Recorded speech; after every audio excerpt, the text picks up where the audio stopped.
അമൃത വിദ്യാലയ പത്തനംതിട്ട സ്കൂളിലെ അധ്യാപികയും വിദ്യാർത്ഥിയും ഇപ്പോൾ നമ്മോടൊപ്പം ഉണ്ട്.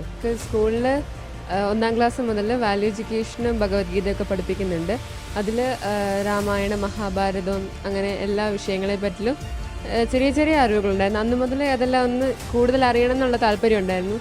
അപ്പോൾ 7ാം ക്ലാസ്സിലാണ് ഫസ്റ്റ് ടൈം ടീച്ചേഴ്സ് എന്നെ ശ്രേഷ്ഠ ഭാരതത്തിലേക്ക് വിടുന്നത്. അപ്പം അത് ഗീതാപാരായണമായിരുന്നു. അതുപോലെ തന്നെ അതിൻ്റെ മീനിങ് പറയാൻ വേണ്ടിയിട്ടായിരുന്നു. പിന്നെ ക്വിസ് കോമ്പറ്റീഷന് 9th വിട്ടപ്പോൾ മുതൽ കൂടുതൽ ഇതിനെപ്പറ്റി അറിയാൻ സാധിച്ചു.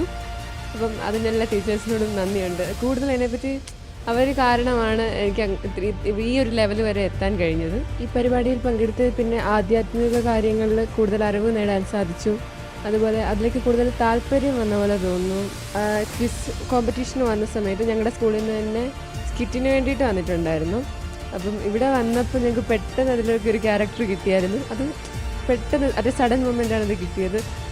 അത് ഞങ്ങൾക്ക് നല്ലതായിട്ടത് ചെയ്യാൻ പറ്റി, ഞങ്ങൾക്ക് നല്ലതായിട്ടത് അവതരിപ്പിക്കാൻ പറ്റി, നല്ല സ്കോറോടത് ചെയ്യാനും പറ്റി. അപ്പം വളരെ എക്സൈറ്റഡ് ആയിരുന്നു. പെട്ടെന്ന് അവരിങ്ങനെ പറഞ്ഞപ്പോൾ ചെയ്യാൻ സാധിച്ചതിൽ ഒരുപാട് സന്തോഷമുണ്ടായിരുന്നു. അങ്ങനെ ചാൻസ് തന്നതിലും നന്ദി. ഒരു കോമ്പറ്റീഷനെക്കാട്ടിലുപരി പുരാണങ്ങളെയും പുരാണ കഥാപാത്രങ്ങളെയും മനസ്സിലാക്കാൻ എല്ലാ കുട്ടികളും വളരെ നന്നായിട്ട് അത് മനസ്സിലാക്കാൻ ശ്രമിച്ചിട്ടുണ്ട്.